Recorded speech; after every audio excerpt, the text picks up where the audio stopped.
जय हिंद दोस्तों, कैसे हैं आप सब। आज हम उत्तर प्रदेश के कान्हा नगरी यानी कि मथुरा के गोकुल की बात करने जा रहे हैं। यदि आप गोकुल जाने की योजना बना रहे हैं तो ये वीडियो आप लोगों के लिए काफी यूजफुल है, क्योंकि आज की इस वीडियो पे मैं आपको बताने वाला हूं कि आपको गोकुल कैसे विजिट करना है, गोकुल में हमको रुकने की क्या व्यवस्था है, गोकुल में हमको खाने पीने की क्या बंदोबस्त है, और गोकुल में हमारा कौन कौन से दर्शनीय स्थल है, कौन कौन से हमको विजिटिंग प्लेसेस में घूमना है, गोकुल घूमने के लिए हमारा साधन क्या होगा, ऑटो टैक्सी लेके घूमे या फिर हम प्राइवेट कैब लेके घूमे, गोकुल में हमको कितने दिन की ट्रिप बनाने चाहिए, साथ ही साथ गोकुल के इर्द गिर्द और भी कौन से प्लेसेस हैं जो हमको विजिट करना अनिवार्य है, गोकुल हमको कितने दिनों का प्लान करना चाहिए और कौन सा बेस्ट टाइम होता है हमको विजिट करने के लिए, ये भी जानेंगे। और वीडियो के अंत में ये भी जानेंगे कि गोकुल विजिट करने के लिए आपको एक व्यक्ति का कुल खर्चा कितना लग जाएगा। तो दोस्तों बने रहिएगा मेरी वीडियो में, एक एक करके सारी बातों को मैं विस्तारपूर्वक वर्णन करूंगा, जिससे आपको गोकुल यात्रा करने के लिए काफी सहूलियत मिले और आपका कुल खर्चा भी कम आ जाए। तो चलिए दोस्तों बिना विलंब किए वीडियो को आरंभ करते हैं और सबसे पहली बात जानते हैं कि गोकुल हमको कैसे पहुंचना है। दोस्तों गोकुल हमारा मथुरा सिटी का एक छोटा सा टाउन है, जहाँ पे श्री कृष्ण जी का बचपन बीता था और साथ ही साथ श्री कृष्ण जी वहां पे रेती से खेलते थे। ये वही स्थान है जहाँ पे गोकुल ने बचपन बिताया था और इसके पश्चात वो नंदगांव के लिए निकल गए थे।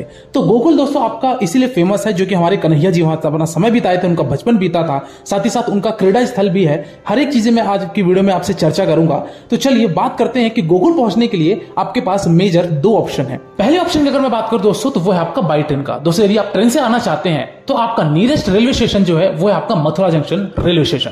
देश के प्रमुख राज्यों से, प्रमुख शहरों से आपको वेल कनेक्टिविटी देखने को मिलेगी मथुरा तक के लिए। तो मथुरा जंक्शन आ जाइए, मथुरा जंक्शन से आप स्टेशन से बाहर आइए, यहाँ पे आपको टैक्सी स्टैंड मिले, जो कि ई रिक्शा या ऑटो बोलिए, वहां पे आप ऑटो लीजिए। ऑटो वाला दोस्तों आपको टाउनशिप ले जाके छोड़ देगा। टाउनशिप तक वो छोड़ने का किराया दोस्तों आपका 20 रुपए लेगा पर पर्सन, और वो आपको शेयरिंग में टाउनशिप चौक छोड़ेगा।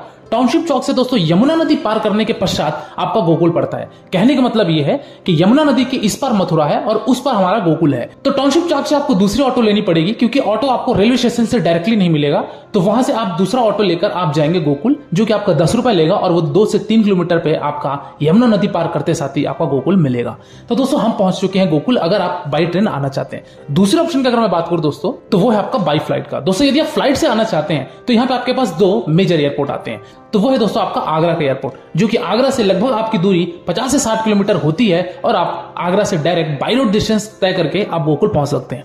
दूसरे ऑप्शन की अगर बात की जाए वो है आपका इंदिरा गांधी इंटरनेशनल एयरपोर्ट दिल्ली, यानी कि दिल्ली एयरपोर्ट से भी अगर आप गोकुल आते हैं तो आपको तकरीबन 160 से 170 किलोमीटर की दूरी पड़ेगी और आप फाइनली गोकुल पहुंच जाएंगे। तो दोस्तों ये बातें थी कि आपके पास कौन कौन से साधन है गोकुल पहुंचने के लिए। चलिए दोस्तों बात करते हैं कि हम गोकुल पहुंच चुके हैं, अब हमको गोकुल में रुकने की क्या बंदोबस्त है और हमको खाने पीने की क्या बंदोबस्त है, इसकी भी चर्चा करते हैं। दोस्तों गोकुल में आपको यहाँ पे बेसिकली ज्यादा बड़े होटल्स देखने को नहीं मिलेंगे। यहाँ पे आपको होम स्टे या फिर आश्रम या फिर धर्मशाला या फिर नॉर्मल बजट होटल्स आपको देखने को मिलेंगे, क्योंकि गोकुल हमारा मथुरा जिले का एक छोटा सा टाउन है। तो यहाँ पे आपको ज्यादा फैसिलिटी तो नहीं मिलेगी। तो गोकुल में यदि आप स्टे चाहते हैं तो ले सकते हैं, अदरवाइज टूरिस्ट हमारे मथुरा या फिर वृंदावन स्टे लेते हैं और वो 1 डे ट्रिप करके गोकुल से वापस मथुरा भी चले जाते हैं। तो आप ये भी कर सकते हैं। अदरवाइज अगर आप गोकुल में स्टे चाहते हैं तो आप बजट ऑप्शन में देख सकते हैं। होटल्स के अगर रेट की बात की जाए या फिर धर्मशाला के रेट की बात की जाए तो धर्मशाला आपको 400 से 500 मिलेंगे, और वही होटल अगर आप लेते हैं तो आपको 700 से 800 रुपए पड़ेगा एक रूम का 1 नाइट का। ये आपका यहाँ पे होटल ऑप्शंस रहेंगे। वही अगर मैं बात करूं खाने पीने की तो दोस्तों गोकुल में ज्यादा बड़े रेस्टोरेंट तो यहाँ पे देखने को नहीं मिलेंगे। वहां पे आपको हर तरीके के शुद्ध भोजन, शाकाहारी भोजन आपको मिल जाएंगे, जिसका रेट आपका 100 रुपए से 150 रुपए पर थाली के हिसाब से होगा, और आप भोजन भी ग्रहण कर सकते हैं। चलिए दोस्तों अगली बात करते हैं कि गोकुल में हमारा दर्शनीय स्थल कौन कौन से हैं और हमको किस तरीके से, कौन से सीक्वेंस हमको फॉलो करना चाहिए। दोस्तों गोकुल में आपको सबसे प्रथम जाना है यहाँ पे रमन रेती मंदिर। दोस्तों रमन रेती आश्रम भी बोलिए चाहे रमन रेती मंदिर बोलिए, एक ही मतलब है। गोकुल से दोस्तों आपकी जो रमन रेती की दूरी है वो लगभग 2 किलोमीटर की पड़ जाती है। यहाँ पे रमन रेती में सबसे पहले आपको एंट्री गेट से पहले आपको जूता काउंटर मिलेगा। वहां पे आपको जूते चप्पल वहां पे निःशुल्क मिलेंगे, वहां टोकन मिलेगा। टोकन प्राप्त करके आप मुख्य द्वार से मंदिर प्रांगण में प्रवेश कीजिए। थोड़ी दूर आप जैसे ही जाएंगे तो यहाँ पे आपको बहुत ही विशाल मंदिर आपको देखने को मिलेगा, और काफी सुंदर ये हमारा रमन रेती मंदिर है। तो रमन रेती मंदिर जैसे ही आप अंदर प्रवेश करेंगे तो यहाँ पे दोस्तों आपको श्री रमन बिहारी लाल जी का मंदिर देखने को मिलेगा। श्री कृष्ण जी के दर्शन कीजिए, श्री बलराम जी की भी यहाँ पे स्टैच्यू है, यहाँ पे प्रतिमा है, और यहाँ पे राधा रानी जी की भी प्रतिमा है। तो यहाँ पे आप पहुंचिए और यहाँ पहुंचने के पश्चात आप दर्शन कीजिए। दर्शन करने के बाद आप वहां पे परिक्रमा कीजिए उस रमन रेती मंदिर का। दोस्तों मंदिर से आप जैसे ही परिक्रमा करेंगे तो यहाँ पे आप देखेंगे कि यहाँ पे परिक्रमा के दरमियान रमन रेड्डी मंदिर के दीवारों पर यहाँ पे कान्हा जी के बचपन की दिनचर्या, बचपन की क्रीड़ाएं को यहाँ पे चित्रित किया गया है, जो कि काफी शानदार है। तो यहाँ पे भी आप जरूर रहिए, क्योंकि बहुत ही खूबसूरत तरीके से यहाँ पे वर्णन किया गया है दीवारों पर। तो आप रमन रेड्डी आएंगे तो इस चीज को भी आप मिस मत कीजिएगा।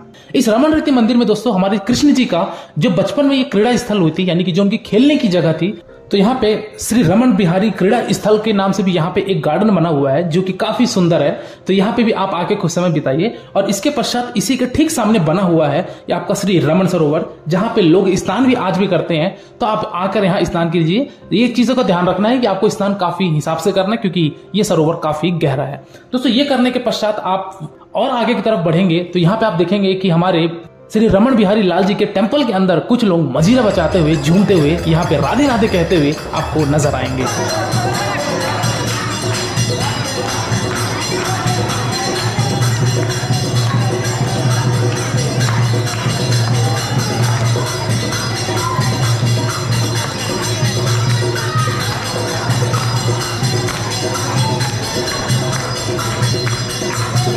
तो चलिए दोस्तों, आइए हम उस स्थान पे भी चलते हैं, इस रमन रेती आश्रम में, जहाँ पे कृष्ण जी रेती खेला करते थे। दोस्तों यहाँ पे ये जो आप एरिया देख रहे हैं, यहीं पे आपकी रेती है। लोग यहाँ पे आकर लोटपुट होते हैं, रेती से खेलते हैं, क्योंकि कान्हा जी का यही स्थल था जहाँ पे वो रेती से खेलते हैं। एक चीज और कहा जाती है कि यहाँ पे श्री कृष्ण जी बलराम जी के साथ भी खेलते थे। और साथ ही साथ यहाँ की जो रेती है, ये कहा जाता है कि आपके शरीर पे तो लगेगी, लेकिन आप जैसे ही प्रांगण से बाहर होंगे तो आपकी बॉडी से वो ऑटोमेटिक गिर जाएगी, क्योंकि ये शरीर पे रेती चिपक के आप रमन रेती आश्रम से बाहर नहीं जा सकते हैं। तो दोस्तों ये था रमन रेती आश्रम, जो कि आपको मस्ट विजिट करना है। और कुछ समय आप यहाँ एक्सप्लोर कीजिए। आपको लगभग घंटे से 1.5 घंटे अवश्य टाइम लगेंगे। तो अच्छे से एक्सप्लोर कीजिए, दर्शन कीजिए, घूमिए फिरिए और प्रस्थान कीजिए आप अगले स्थान की तरफ, जो कि है आपका 84 खंबा। दोस्तों 84 खंबा को नंद भवन भी कहा जाता है, या फिर इस मंदिर को 84 खंबा के नाम से भी जाना जाता है, जो कि आपका रमन रेती मंदिर से लगभग 3-3.5 किलोमीटर की दूरी पर स्थित है। यह मंदिर एक्चुअल में 84 खंबों पर टिका हुआ है, इसलिए इसका नाम यहाँ पे 84 खंबा बोला गया है। साथ ही साथ इस मंदिर के खंबों पर, इस मंदिर के शिलाओं पर और साथ ही साथ फ्लोर पर यहाँ पे आपको श्री कृष्ण जी की बाल लीलाओं के चंचल प्रसंगों से चित्रित किया गया है, जो कि काफी उत्कृष्ट नक्काशी है और ये सुंदरता को भी व्यक्त करती है। तो दोस्तों आप 84 खंबा प्रवेश करके भी श्री कृष्ण जी के दर्शन कीजिए। यहाँ पे एक आपको गर्भगृह मिलेगा, यहाँ भी जाके आप कान्हा जी के दर्शन कीजिए, बलराम जी के दर्शन कीजिए। साथ ही साथ इसी मंदिर प्रांगण में एक विशाल वट वृक्ष है, जहाँ पे लोग आकर इनकी शाखाओं पर फीता बांधते हैं, अपनी मनोकामनाएं मांगते हैं। चलिए दोस्तों हम प्रस्थान करते हैं अगले स्थान की तरफ, जो कि है आपका उक्कल बंधन मंदिर। दोस्तों इस मंदिर में भी आके आप प्रवेश कीजिए, यहाँ पे भी श्री कृष्ण जी के दर्शन कीजिए, जो कि आपके 84 खंबा से लगभग 300 से 400 मीटर की दूरी पे स्थित है। यहाँ भी आइए, यहाँ भी दर्शन कीजिए और प्रस्थान कीजिए आप अगले और अंतिम स्थान की तरफ, जो कि आपका ब्रह्मांड घाट। दोस्तों ये ब्रह्मांड घाट वो घाट है जहाँ पे यमुना नदी के तट के किनारे ये ब्रह्मांड घाट बना हुआ है। और ये ब्रह्मांड घाट में कृष्ण जी बचपन अवस्था में यहाँ पे उन्होंने माटी खाई थी, यानी कि मिट्टी खाया था। तो इसलिए यहाँ पे ब्रह्मांड घाट को भी लोग अक्सर आते हैं। यहाँ पे मंदिर जी भी बनी हुई है, जो कि श्री कृष्ण जी की मंदिर है। तो यहाँ पे भी आप आके ब्रह्मांड घाट में भी रुकिए। यहाँ से आप लोग पैकेट में प्रसाद के तौर पे मिट्टी भी अपने घरों पे लेके जाते हैं। तो यदि आप लड्डू गोपाल जी की ये मिट्टी ले जाना चाहते हैं, जो कि आपको ब्रह्मांड घाट पे मिलेगा, तो आप वो भी ले जा सकते हैं। और श्री कृष्ण जी के दर्शन करने के पश्चात आप अपनी वापसी या तो मथुरा के लिए कर दीजिए, या फिर आप चाहें तो वृंदावन के लिए कर दीजिए। तो चलिए दोस्तों ये बातें थी कि गोकुल में हमारे कौन कौन से दर्शनीय स्थल है, जो कि आपका 1 डे ट्रिप के लिए सफिशिएंट है। अदरवाइज आप चाहें तो 1 नाइट स्टे भी बना सकते हैं, यदि आप गोकुल में स्टे लेना चाहते हैं। तो एक चीज है दोस्तों आपको और बताना चाहूंगा कि मेरे चैनल पे ऑलरेडी मथुरा, वृंदावन, बरसाना की वीडियो आ चुकी है, और ये वीडियो आप देख रहे हैं गोकुल की भी। तो यदि आप ये सारी वीडियो नहीं देखे हैं तो डिस्क्रिप्शन बॉक्स में आपको दोस्तों लिंक मिलेगा, या फिर आई बटन में भी लिंक आ रहे हैं, तो वहां जाके आप विजिट करके वो सारी वीडियोस देख लीजिए। और साथ ही साथ यदि आप मथुरा, वृंदावन, गोकुल, बरसाना, नंदगांव इन सब जगहों को एक्सप्लोर करना चाहते हैं, तो आप डिस्क्रिप्शन बॉक्स में आपको एक नंबर मिल रहा है, पॉपअप में भी आपको नंबर आ रहा है। इस नंबर पर जाके आप पैकेज की बुकिंग कराना चाहते हैं तो आप करवा सकते हैं। आपको काफी रिजनेबल प्राइस में ये पैकेज पूरा मिल जाएगा मथुरा, वृंदावन का, और आप पूरी तरीके से एक्सप्लोर कर लेंगे। चलिए दोस्तों बात करते हैं अगली कि इन सभी स्थानों को करने के लिए हमारा साधन क्या होगा।